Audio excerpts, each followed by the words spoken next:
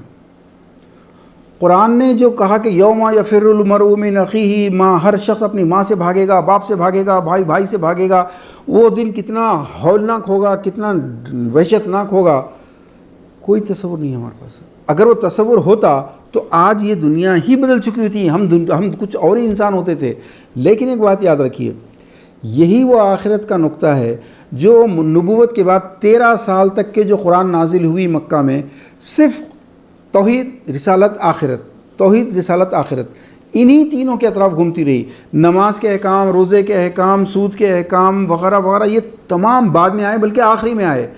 پوری جو محنت کی بنیاد ہے وہ یہی آخرت کا تصور ہے، اور اسی تصور کے بعد وہ جو 70 لوگ تیار ہوئے تھے مائیگریٹ کرنے، ہجرت کرنے کے لیے، انہی نے قیامت تک رہنے والے اسلام کو آرکیٹیکٹ کیا ہے، انہوں نے تعمیر کی ہے، یہی آخرت کی بنیاد کے اوپر۔ اس کے ذریعے انہوں نے 25 سال میں 1/3 آف دا ورلڈ کو فتح کر لیا تھا۔ آخرت کے نقطے کے علاوہ کوئی ایسا ٹیکنالوجی نہیں ہے، کوئی ایسی بڑی ڈگریز نہیں ہے، انڈسٹریز نہیں ہے جس کو دکھا کر لوگوں کو اسلام میں لایا جائے۔ آپ اسلام کی اگر دعوت دینا چاہتے ہیں تو آخرت کی دعوت دیجیے۔ اب آئیے پوائنٹ پر، اب ہم اس قوم کو تباہی سے نہیں بچا سکتے، صرف اپنی آخرت کو بچانے کے لیے جتنا جلدی کر سکتے ہیں، جتنے اپنے ممکنہ انرجیز لگا سکتے ہیں، پیسہ لگا سکتے ہیں، لگائیے، تو کم از کم ہم اپنی آخرت بچا لیں گے، اور شاید ہم اپنی اولاد کو بھی کچھ اچھے دن کو دیکھنا نصیب ہوں گے۔ ورنہ نیکسٹ جنریشن، میں نے جیسے آپ کے سامنے ابھی عرض کیا کہ وہ اسپین کی طرح ایکسٹرمنیٹ تو نہیں ہوگی، لیکن ٹوٹلی مارجنلائزڈ ہو جائے گی۔ اب ایک سوال یہ ہے کہ کیا ہم اس سچویشن پہ بے دینی کی وجہ سے پہنچے ہیں، دین کو چھوڑنے کی وجہ سے پہنچے ہیں، اسلام سے مکمل دور ہو جانے کی وجہ سے پہنچے ہیں؟ ایسا بالکل نہیں ہے دوستو۔ آج ہم جتنے، یا یوں سمجھ لیے کہ 100-200 سال پہلے جتنے اچھے حنفی تھے ہم، جتنے اچھے شافعی، جتنے اچھے شیعہ، یا جتنے اچھے اہل حدیث تھے، یا جتنے اچھے بریلوی تھے، آج اس سے کم از کم 100 ٹائمز زیادہ بہتر ہیں۔ آج ہم زیادہ بہترین حنفی شافعی ہیں، آج ہم زیادہ بہترین شیعہ سنی ہیں، آج ہم زیادہ بہترین اہل حدیث ہیں۔ اس کا ثبوت سوشل میڈیا ہے۔ آپ ایسے گروپس پر چلے جائیے، فیس بک پہ جائیے یا ٹویٹر پر چلے جائیے، واٹس ایپ جو آتے ہیں وہ دیکھیے، آج ہم پہلے سے زیادہ وہ ہیں۔ پہلے یہ تھا کہ اتنے مفسر نہیں تھے، اتنے علماء نہیں تھے، حدیث کا مضمون اتنا ایوولوشنائز نہیں تھا، اور پھر دوسری طرف اتنے بزرگوں کی درگاہوں پر جانے کے لیے، ان سے رہنمائی حاصل کرنے کے لیے، زیارتیں کرنے کے لیے دور دراز کے علاقوں میں جانا پڑتا تھا۔ لیکن اب تو ہر شہر اور ہر گاؤں آتما نربھر ہو گیا ہے۔ میرا مطلب یہ کہ ہر شہر اور ہر گاؤں میں اب آپ کو بزرگ بھی مل جائیں گے، درگاہیں بھی مل جائیں گے، آستانے بھی مل جائیں گے، سب مل جائیں گے۔ تو پھر سوال یہ پیدا ہوتا ہے کہ علماء پہلے سے زیادہ ہیں، مدرسے پہلے سے زیادہ ہیں، حفاظ پہلے سے زیادہ ہیں، خطیب پہلے سے زیادہ ہیں، مشائخین اور مرشد یہ سب پہلے سے کہیں زیادہ ہونے کے باوجود، کتابوں کے ذخیرے پہلے سے کہیں زیادہ ہونے کے باوجود، اور پھر سب سے اہم بات یہ ہے، کوئی آدمی ایسا نہیں ہے جو کسی نہ کسی مسلک سے نہ جڑا ہو، کسی نہ کسی عالم، بلکہ علماء کی طرف سے تو ایک کیمپین ہوتی ہے مخصوص کہ علماء کو چھوڑ کے دور مت ہو، علماء کے قریب ہو۔ آپ اگر غیر عالم ہیں، اگر آپ کالج یا یونیورسٹی کے ہیں تو پہلے عالم سے اپنی عالم کی صحبت میں بیٹھو، ان کے زانو ادب طے کرو۔ عالم کی اگر کوئی آدمی غیر عالم ہے تو اس کی بات مت سنو۔ تو اتنا سختی کے ساتھ جب ہم علماء سے چمٹے ہوئے ہیں، مشائخین سے چمٹے ہوئے ہیں، کتابوں اور مسلکوں سے چمٹے ہوئے ہیں، تو پھر ہونا تو یہ چاہیے تھا کہ 25 کروڑ ہندو اور 150-200 کروڑ جو یہودی ہیں، نصرانی ہیں، کمیونسٹ ہیں، سارے اسلام میں آ جاتے، لیکن الٹا ہو گیا۔ الٹا یہ ہو گیا کہ خود مسلمان کہاں کھڑے ہیں۔ اب میں اس کی تفصیل میں نہیں جاتا، ہمارے پورے پچھلے کمانڈمنٹس آپ کے سامنے ہیں دوستو۔ کیا آج وہی دین ایگزسٹ کر رہا ہے جو الیوم اکملت لکم دینکم والی آیت نازل ہونے کے دن ہوا تھا؟ کیا آج کا مسلمان وہی آئیڈیل مسلمان ہے جو قرآن کا آئیڈیل مسلمان تھا، سنتوں کا آئیڈیل مسلمان تھا؟ نبی صلی اللہ علیہ وسلم نے جس صحابہ کی جس امت کو پیدا کیا، جس فوج کو پیدا کیا، کیا یہ مسلمان وہی اخلاق والا مسلمان ہے؟ دوستو،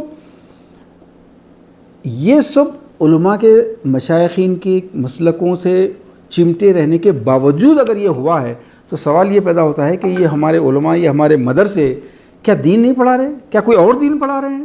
کیا یہ مشائخین کوئی اور دین سکھا رہے ہیں؟ نہیں دوستو، ایسا نہیں ہے. وہ وہی دین پیش کر رہے ہیں جو دین انہیں سکھایا گیا ہے. علماء کو جو مدرسوں میں پڑھایا گیا، وہ جو نصاب تعلیم یا سلیبس یا کریکولم انہیں جو پڑھایا گیا، علماء وہی پڑھا رہے ہیں. ان کے استادوں نے ان کو یہی پڑھایا، ان کے استادوں نے ان کو یہی پڑھایا، یہی ہے. اور وہی جو خانخواہوں نے معرفت کا یا کہہ لیں تصوف کا وہ جو بھی درس دیا ہے، سکھایا ہے، وہ وہی چیز کو پھیلا رہے ہیں. پھر فرق کہاں ہوا؟ اس کی تحقیق کرنی پڑے گی دوستو. اگر پھل اور پتے میں کوئی خامی ہو تو پہلے روٹ کو دیکھنا پڑے گا. اگر عمارت کی دیوار ٹیڑھی جا رہی ہو تو انجینئر یا سپروائزر پر الزام دینے سے پہلے نقشہ کیا دیا گیا ہے، ڈیزائن کیا دیا گیا ہے، آرکیٹیکچر نے کیسے ڈیزائن بنایا ہے، پہلے ہم کو وہ دیکھنا پڑے گا. ہم کو روٹ پر پہنچنا پڑے گا. بے شک مدرسوں کا نصاب، یا جیسے اہل تصوف کہتے ہیں کہ تصوف کا بھی جو نصاب ہے، جو سلوک کے مدارج ہیں، یہ سب قرآن و حدیث سے لیے گئے ہیں، یقیناً لیے گئے ہوں گے. لیکن جس طریقے سے انجینئرنگ یا میڈیسن کے سلیبس ہوتے ہیں، کورسز ہوتے ہیں، انجینئرنگ اور میڈیسن کا سبجیکٹ بہت واسٹ ہے دوستو. لیکن اپنی کنٹری میں، اپنے علاقے میں، اپنے حالات کے لحاظ سے جس نالج کی ضرورت ہے اس چیز کو لا کر سلیبس بنایا جاتا ہے. اور قرآن حدیث یہ بھی بہت سمندر ہے. اس کے بھی نصاب کا یہ اصول ہونا چاہیے تھا کہ ایک تو یہ کہ ایک ہی نصاب سالوں 100 سال نہیں چل سکتا. ہر دور میں حالات بدلنے کے ساتھ ہی آنے والی جنریشن کو کس نالج کی ضرورت پڑے گی، کن لوگوں سے اس کا مقابلہ ہوگا، اس کو کیسے اپنے آپ کو اکوپ کرنا پڑے گا، اس کو کن مسائل کا سامنا کرنا پڑے گا، اس کو سامنے رکھتے ہوئے سلیبس بنایا جاتا ہے. یا یوں سمجھ لیجئے کہ جیسے MBBS کے 100 طالب علم اسٹوڈنٹس نکلتے ہیں تو پڑھتے تو سارے وہی ہیں، وہی وٹامنس، وہی پروٹینز اور وہی پوٹاشیم اور وہی کیلشیم وغیرہ، یہ سارے وہی چیزیں ہوتے ہیں. سر فرق صرف ہوتا ہے کہ کمپوزیشن، ایک ڈاکٹر صحیح کمپوزیشن سمجھ کے کامیاب ڈاکٹر بن جاتا ہے، ایک دن میں 2-2 4-4 لاکھ کماتا ہے، اور ایک ڈاکٹر ملگی میں دواخانہ کھول لیتا ہے. ویسے ہی وکیلوں کا دیکھ لیجئے، ایک ہی کالج سے نکلنے والے جتنے 100-200 اسٹوڈنٹس ہوتے ہیں، وہی کانسٹیٹیوشن، وہی آرٹیکلز، وہی کلازز پڑھ کے پاس ہوتے ہیں، نکلتے ہیں. لیکن کس آرٹیکل کو، کس کلاس کو کہاں فٹ کرنا ہے، یہ جو ذہین لوگ ہوتے ہیں، ذہین وکلا، ذہین ایڈوکیٹس ہوتے ہیں، وہ کامیابی کے ساتھ ان کو وہ صحیح کمپوزیشن کو جانتے ہیں. وہ ایک کیس کے 10 لاکھ وصول کرتے ہیں، اور کچھ باقی سارے وکیل کالا کوٹ تو ڈالتے ہیں لیکن وہ کورٹ کے سامنے جا کے نوٹری کرتے کھڑے رہتے ہیں صرف. یہ تو اسی طریقے سے آج جو کچھ سلیبس ہے یہ پورا قرآن و حدیث سے ہے، اس سے انکار نہیں کیا جا سکتا. لیکن آج امت کو جو چیز کی ضرورت ہے، کیا وہ سلیبس، کیا وہ کورس، کیا وہ کریکولم، وہ نصاب تعلیم ہم کو وہ چیز دے رہا ہے؟ کیا وہ دین کا وہ جو صحیح اسٹرکچر ہر دور میں نظر آنا چاہیے، لوگوں کو دیکھ کر کہنا چاہیے کہ یہ مسلمان ہے اور یہ ان کا دین ہے؟ آج ٹویٹر پہ جائیے، فیس بک پہ جائیے، آج اسلام اور مسلمانوں کے خلاف کتنا زہر پھیلایا جا رہا ہے. سازش تو ہے دوستو. میں ایک غلط فہمی یہاں پر آپ کو دور کرنا چاہتا ہوں. ہمارے پاس یہ سازش کی یعنی کہ کانسپریسی تھیوری، بلیمنگ تھیوری، یہ اتنی ذہنوں کے اندر بٹھا دی گئی ہے کہ اپنے دامن میں ہم جھانکنا نہیں چاہتے. ہر چیز میں ان کو یہودیوں کی سازش نظر آتی ہے، ہر چیز میں ان کو RSS کی سازش نظر آتی ہے، ہر چیز میں نصرانیوں کی. میرے دوستو، آج ہم دیکھ لیجئے، خود ہمارے اندر جتنی شرمناک برائیاں پیدا ہو چکی ہیں، کیا یہ یہودیوں نے آ کے ڈالی ہیں؟ آج اب مثال آپ یقیناً تانا ماریں گے کہ پھر وہ جو جہیز کے اس میں لا دیے. میرے دوستو، یہ جہیز ہمارا ایشو نہیں ہے، ہمارا خالی ایک کا نہیں ہے، یہ دین کا اکنامک ایشو ہے. یہ جہیز کا مسلمانوں کی غربت اور افلاس سے تعلق ہے، اس کا پولیٹیکل پاور سے تعلق ہے، اس کا آپ کی مورل سے سچویشن سے تعلق ہے. RSS ایسا کبھی نہیں چاہے گی کہ آپ لاکھوں روپیے خرچ کر کے رام چندر جی اور سیتا کی طرح شادی کریں، وہ اس کو کوئی اعتراض نہیں ہے، لیکن آپ خود اپنے نبی کے طریقے پہ شادی کرنا نہیں چاہتے، الزام دیتے ہیں RSS کر رہی ہے، RSS کی سازش ہے. تو کیا نصرانی کوئی سازش کر رہے ہیں؟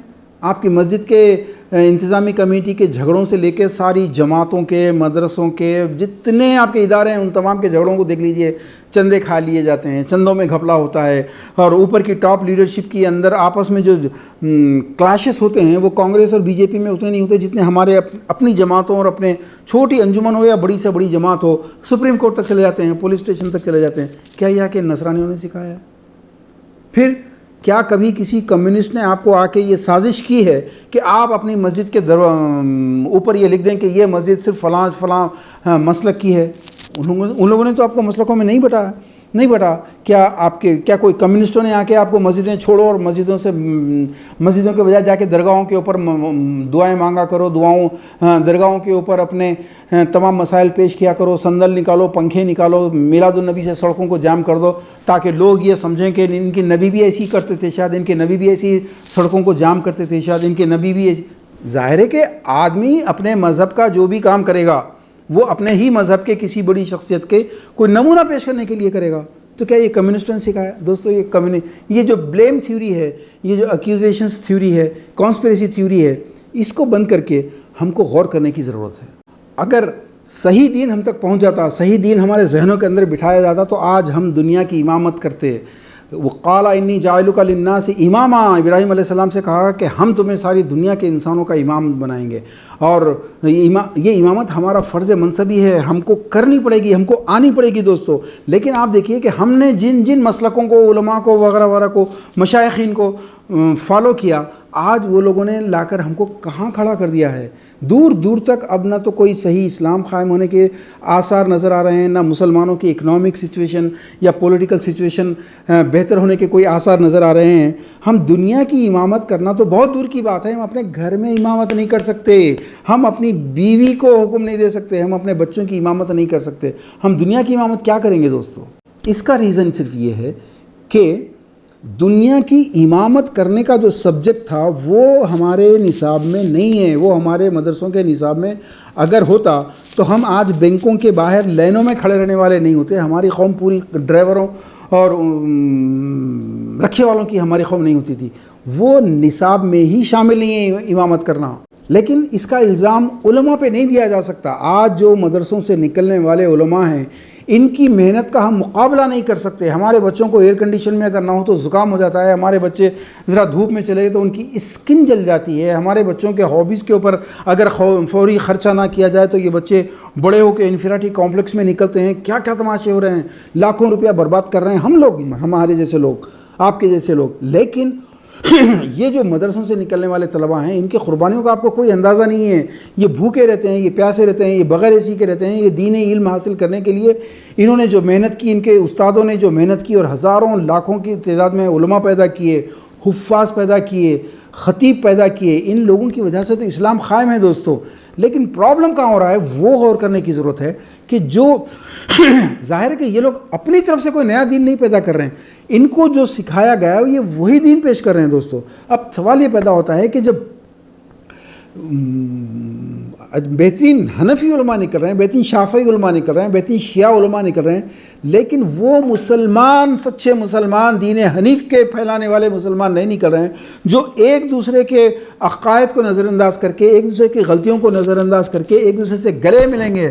وَاعْتَصِمُوا بِحَبْلِ اللَّهِ جَمِيعًا وَلَا تَفَرَّقُوا. یہ جمعیت کے ساتھ ایک دوسرے کے فرقہ بندیوں کو ختم کرنے والے علماء نہیں نکل رہے، بلکہ اپنا مقدمہ عوام کے سامنے پیش کر رہے ہیں کہ دیکھو یہ عقیدہ صحیح ہے، یہ عقیدہ صحیح ہے، یہ طریقہ صحیح ہے، فیصلہ تم لوگ کرو. بجائے اس کے کہ عوام جا کے علماء کو جج بناتے، عوام کو ان لوگوں نے جج بنا دیا، اور اس کے بعد ان سے فیصلے جب کروانے لگے تو عوام کو کیا پتہ. عوام تو جو علماء نے کہا مان لیا، جو مشائخین نے کہا مان لیا، وہ تو ان کے پیچھے چلنے والے ہوتے ہیں. اس کے نتیجے میں پھر سارے فرقہ بندیاں. اسی سچویشن کے لیے علامہ اقبال نے کیا خوبصورت بات کہی ہے دوستو. مسلمان ہے توحید میں گرم جوش، مگر دل ابھی تک ہے زنار پوش. زنار وہ جو برہمن لال ڈوری باندھتا ہے، اس کے بغیر کبھی برہمن نہیں رہ سکتا. تو علامہ اقبال کہہ رہے ہیں کہ مسلمان ہے توحید میں گرم جوش، مگر دل ہے اب تک زنار پوش. تمدن، تصوف، شریعت تمام، بتان عجم کے پجاری تمام، حقیقت خرافات میں کھو گئی، حقیقت خرافات میں کھو گئی، یہ امت روایات میں کھو گئی، عجم کے خیالات میں کھو گیا، یہ سالک مقامات میں کھو گیا، بجھی عشق کی آگ اندھیر ہے، بجھی عشق کی آگ اندھیر ہے، مسلمان نہیں راک کا ڈھیر ہے۔ تو آج ہم جو راک کا ڈھیر بنے ہیں، اگرچہ کہ دین سے جڑے ہوئے رہے، اگرچہ کہ علماء سے جڑے ہوئے رہے، اگرچہ کہ مسلمانوں سے اور مشائخین سے جڑے رہے، لیکن آج یہ انجام ہوا۔ لیکن میں ایک آخری بات کہنا چاہتا ہوں آپ سے دوستو، وہ یہ ہے، اس کمانڈمنٹ کا مطلب یہ نہ سمجھیں کہ علماء پہ کوئی اٹیک کر رہے ہیں، خدا نخواستہ علماء پہ تنقید کر رہے ہیں۔ دیکھیے علماء کے مقام کو پہنچے سمجھیے پہلے، اور علماء خود اپنی ذمہ داری کو سمجھیں۔ علماء کا مقام عابد کے اوپر فوقیت رکھتا ہے، علماء شہید کے اوپر فوقیت رکھتے ہیں۔ حدیث ہے کہ قیامت کے روز اگر علماء کے قلم کی سیاہی اور شہیدوں کے خون کو تولا جائے گا تو علماء کے قلم کی سیاہی زیادہ وزنی ثابت ہوگی۔